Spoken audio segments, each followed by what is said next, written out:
नवरात्रि अनुष्ठान का 5वां दिन, 5वीं संध्या है। इस बार नवरात्रि अनुष्ठान में हम लोग चर्चा कर रहे हैं राम कथा में कौन लोग नहीं आते हैं, कैसे लोग नहीं आ पाते, क्यों नहीं आ पाते, क्या कारण है। आज हम लोग चर्चा करेंगे बालकांड के 38वें दोहे की। जे श्रद्धा संबल रहित नहीं, संतन कर साथ, तिन्हा कहूँ मानस अगम अति, जिन्हीं न प्रिय रघुनाथ।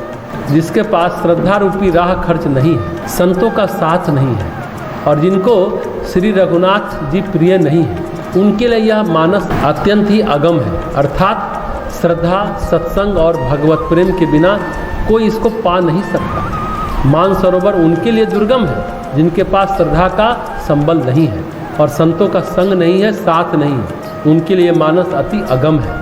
वो नहीं जा सकते इस राम कथा में, वो नहीं आ सकते जो श्रद्धा से रहित है और सत्संग से रहित है, जिनके पास संत कृपा नहीं है, साधु कृपा नहीं। संत कृपा और साधु कृपा परोक्ष रूप से ईश्वर कृपा होती है। प्रत्यक्ष में लगता है साधु कृपा कर रहे हैं, पर परोक्ष में ईश्वर स्वयं कृपा करते हैं। और श्रद्धा क्या है? श्रद्धा हमारी पवित्र भावनाओं का शिखर है। ये वो शिखर है जहाँ हम खड़े हो जाएं, हमारी चेतना आरूढ़ हो जाए श्रद्धा के शिखर पर, तो परमात्मा का संस्पर्श स्वाभाविक रूप से प्राप्त होता है। बहुत सारे काम ऐसे जो हो सकते हैं, नहीं भी हो सकते हैं, पर श्रद्धा अगर सुपात्र के प्रति है, श्रद्धा अगर सच्ची है, असंभव को भी संभव बना सकती है। भगवान कृष्ण गीता में कहते हैं श्रद्धया सत्य माप्यते। श्रद्धा से सत्य प्राप्त हो जाता है। भावनात्मक तरफ पवित्र भावनाओं की पुकार अनसुनी नहीं होती। सृष्टि के सभी तलों को भेद कर वो भगवान तक पहुंच जाती है।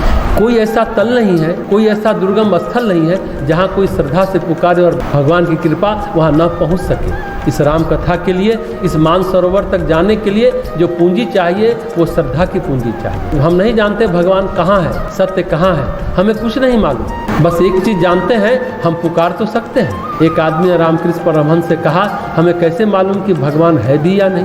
बोले हाँ, ये भी ठीक है, तुम तो ये पुकारो कि भगवान तू कहीं है तो सुन, तुम्हारे पुकार का उत्तर मिलेगा। ईसा मसीह कहते हैं बाइबल में, knock the door will open. दरवाज़ा खटखटाओ, द्वार खटखटाओ, वो खुलेगा। खटखटाते चले जाओ, पुकारते चले जाओ, श्रद्धा को बलवती बनाते चले जाओ। मार्ग में ऐसा अवरोध नहीं है, राह में ऐसा कोई रोड़ा नहीं है, ऐसा कोई पर्वत शिखर नहीं है, ऐसी कोई उफनती नदी नहीं है जो श्रद्धा के सामने झुक न सके। बस श्रद्धा सच्ची होनी चाहिए। हम मरेंगे मिटेंगे, क्या होगा, कमजोर मन नहीं।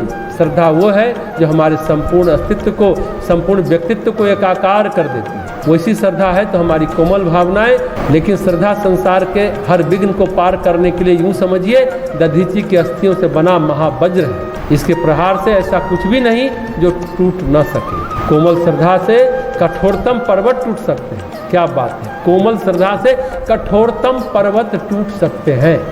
बस आस्था भरोसा कमजोर नहीं पड़ना चाहिए। हमें नहीं मालूम कि कहाँ हम खड़े हैं, हमें नहीं मालूम कि किस कैद में हैं, हमें क्या मालूम, हमें नहीं मालूम कौन रास्ता में रोड़ा अटकाए है। बस हमको तो पुकार लगानी है, पुकारते चले जाना है।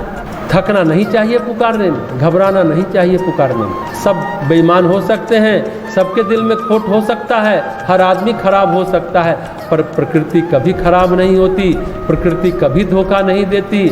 महात्मा गांधी ने लिखा है एक जगह, इच्छा यदि सघन हो जाए तो प्रकृति उसे पूरा कर ही देती है। हमें अपनी भावनाओं को एकजुट करते रहना चाहिए। हमें यही चाहिए। चाहत में चंचल नहीं होना चाहिए, नहीं ये भी नहीं वो भी।